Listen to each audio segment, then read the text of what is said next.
Good evening everyone.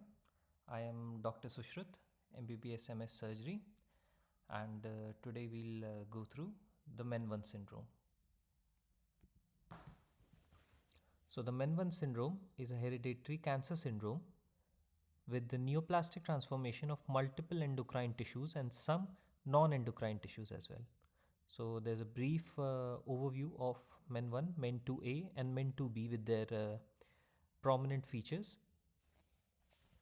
So the MEN1 syndrome is an autosomal dominant syndrome which was first described as Wermer syndrome in 1954, and the gene involved is menin, which is a tumor suppressor gene expressed in endocrine and non-endocrine cells, with Larsen mapping the gene at the long arm of chromosome 11 at 11q13.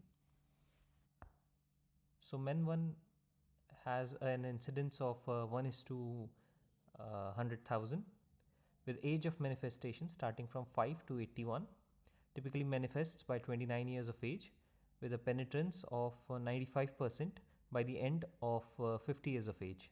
It's sporadic in 10% of the cases. So the clinical manifestations of MEN1 syndrome can be remembered as 3 Ps, which is primary hyperparathyroidism, pancreatic neuroendocrine tumors, and pituitary tumors, with most commonly presenting with a primary hyperparathyroidism in as high as more than 95% of cases. All 3 manifestations are present in about 12% of cases. Some other manifestations of MEN1 syndrome include the following: foregut carcinoids, thymic bronchial NETs, gastric enterochromaffin-like tumors, adrenal cortical tumors, non-medullary thyroid neoplasms, pheochromocytomas in less than 1%. Non-endocrine tumors include lipomas, facial angiomas in as high as 85%, cholangiomas, and ependymomas in less than 1%. So the diagnostic criteria for MEN1 includes a clinical, familial, and genetic criteria. Clinical criteria has a patient with 2 or more of the MEN1 associated tumors. The familial has a patient with 1 MEN1 associated tumor along with a first degree relative with MEN1 syndrome. And the genetic criteria includes an individual who has an MEN1 mutation but does not have clinical or biochemical manifestation of MEN1. So thus they are a mutant gene carrier. So the patients who need testing are the patients meeting clinical or familial diagnostic criteria with first degree family members of patients with MEN1 and suspicion of MEN1 syndrome in patients presenting with primary hyperparathyroidism in less than 30 years of age with multiglandular disease, patients with multiple gastrinomas, multiple pancreatic NETs at any age, and 2 MEN1 related tumors not meeting the clinical criteria. Early diagnosis of the syndrome decreases morbidity and mortality. These patients should be offered genetic counseling with comprehensive family and medical history taking, followed by risk assessment and evaluation with education and pre-test counseling with test selection and informed consent for the patients, test result interpretations, post-test counseling, management and or surveillance plans to be discussed with the patient, and a cascade of testing of at-risk family members along with routine follow-up and support. So the screening of MEN1 includes the following, starting with the genetic testing. If the patient has positive genetic testing, the patient should be screened at ages of 5, 8 and 20, beginning with yearly pituitary screening. Patients with elevated prolactin levels should be followed up with MRI. At age 8, the patient should undergo yearly parathyroid screening with the calcium and parathyroid hormone levels. In case of elevated levels, the patient should undergo ultrasound neck and sesame B scan.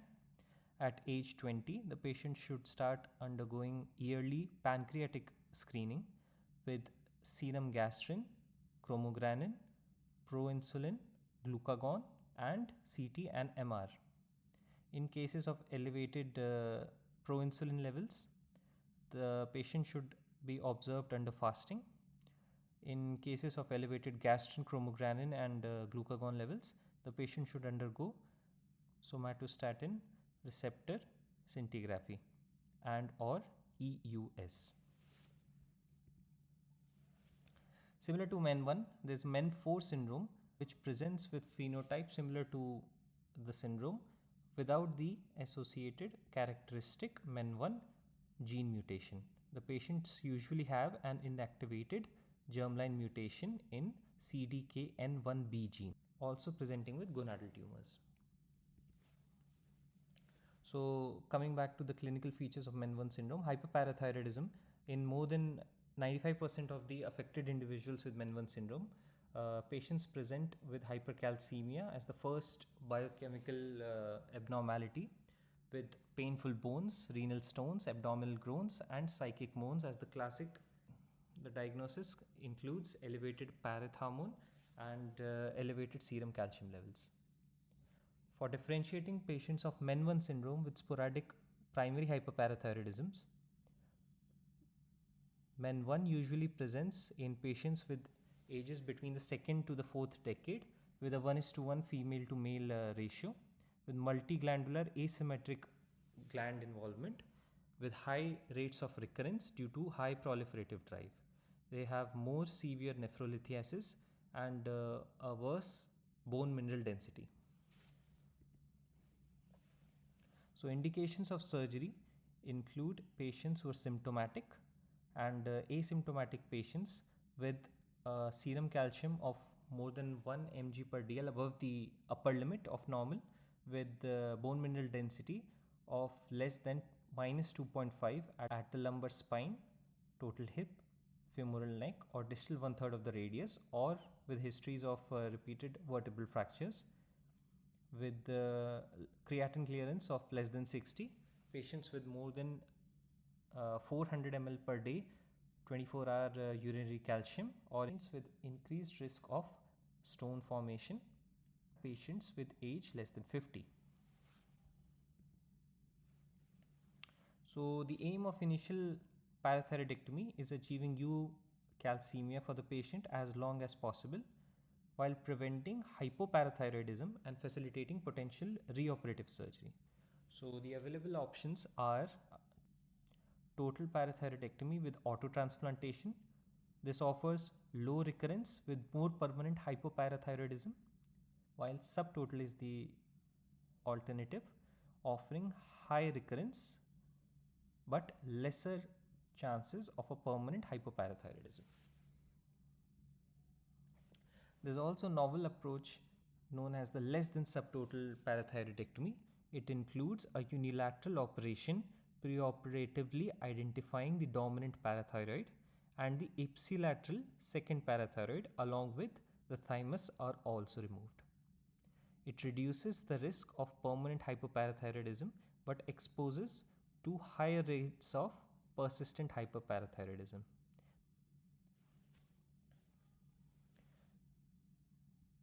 The second manifestation is pituitary adenoma, which is clinically apparent in 30 to 50% of the cases, typically again occurring in the ages of 20 to 40, most commonly present as a prolactinoma, and symptoms are either due to hypersecretion of hormones or compression of adjacent structures, commonly presenting as visual field defects.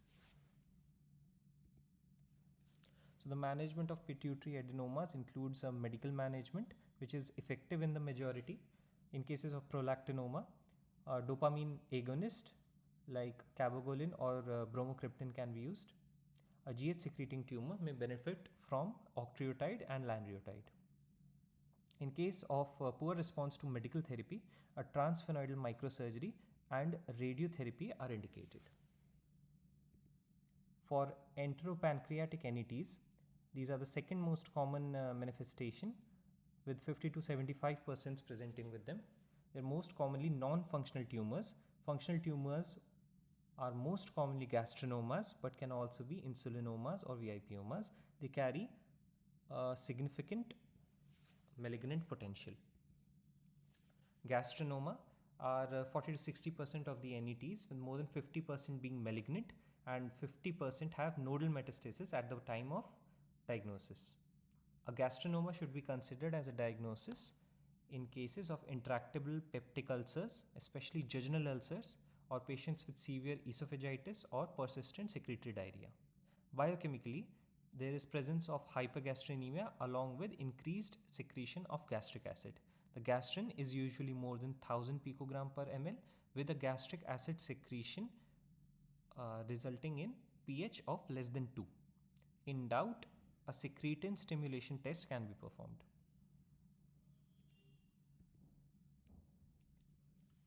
Localization is done usually using a CCT with pancreatic protocol with a sensitivity of 94%, better for evaluation of small primaries as well as metastasis.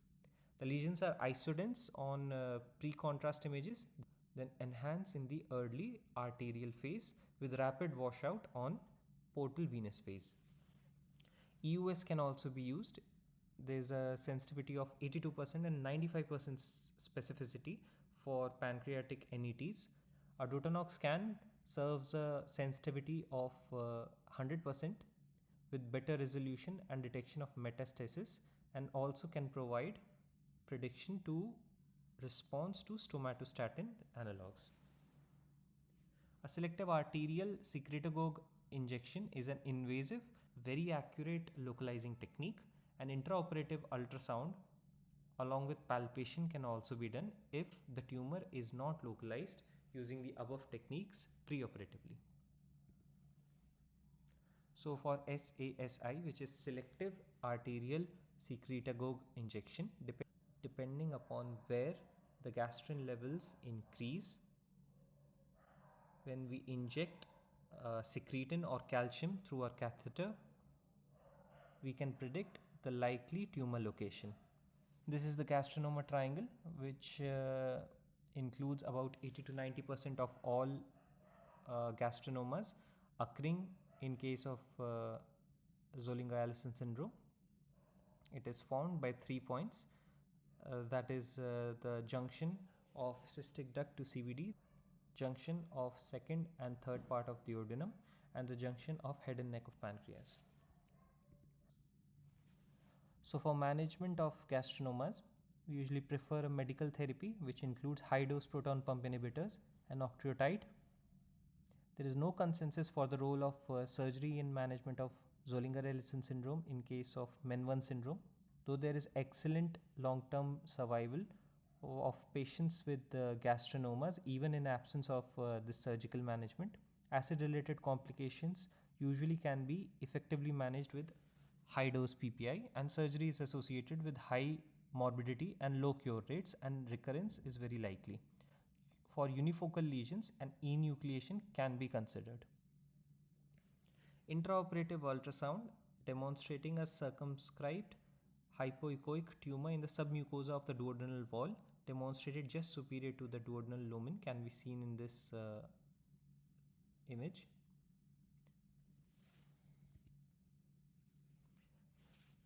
Insulinomas are the second most common functional peanuts. They present with the Whipple's triad, which is neuroglycopenic symptoms consistent with hypoglycemia, low plasma glucose concentration measured when symptoms were present, usually less than 60, less than 50, relief of symptoms with administration of glucose. 4 to 8% of insulinomas were associated with MEN1, with small, often multicentric, with presence of malignant transformation in about 10% of cases. For insulinomas, biochemical diagnosis is usually made using a 72-hour fasting test, though there are a lot of more modern biochemical diagnosis of an insulinomas through multiple adjuncts, which can lead us to a suspicion and further diagnosis in the relevant setting, like fasting glucose less than 50, elevated insulin levels, elevated C-peptide levels, negative screening for sulfonylureas, and low beta hydroxybutyrate levels. So localization is again done through CECT, an endoscopic ultrasound, an exendin scan, as these tumors usually lack traditional somatostatin receptor present on the neuroendocrine tumors. An exendin scan, which is a GLP-1 receptor scan, can be used for these tumors, and an intraoperative ultrasound can also be done. For insulinomas, medical management includes somatostatin analogs and dioxazide. For malignant lesions, chemotherapy and PRRT, which is peptide receptor radionucleotide therapy, can be used for these patients. Surgical approach is based on the tumor size and the location, especially relationship with the main pancreatic duct. One can consider enucleation in smaller tumors, less than 2 centimeter tumors with more than equal to 2 or 3 mm from the main pancreatic duct. Lesions that are more than 3 centimeters require anatomical pancreatic resection, that is Whipple's if present on the head, and distal pancreatectomy if present on tail. Other enteropancreatic NETs include VIPoma, which presents with severe intermittent diarrhea, hypokalemia, echlorhydria, acidosis, flushing, hypotension. They are nearly always malignant. Glucagonoma occurs in less than 5% of these patients suffering with the NET and presents with weight loss, anemia, and necrolytic migratory erythema. These are most often present in the tail of pancreas, and 50 to 80% have metastasis at the end of diagnosis. Somatostatinoma have associated cholelithiasis, patients with diabetes, and present with steatorrhea.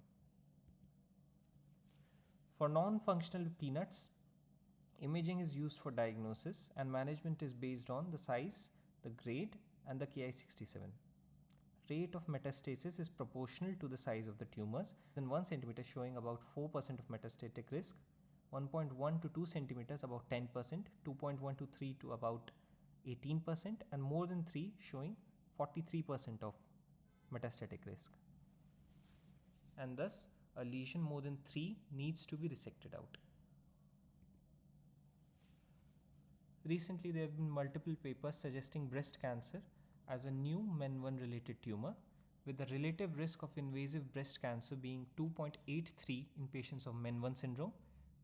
So, intensified breast cancer screening at a relatively early age may be used for female patients in MEN1 syndrome. So, the take home message is MEN1 is an autosomal dominant syndrome caused by mutations in the MEN1 gene, which is the menin gene, leading to multiple endocrine tumors. The classical 3 are the 3 Ps, presenting with primary hyperparathyroidism, pancreatic or duodenal NETs, and pituitary tumors. Early screening and genetic testing are crucial to prevent complications and reduce morbidity and mortality. Management involves a multidisciplinary approach, including surgery, medical therapy, and regular monitoring. Thank you.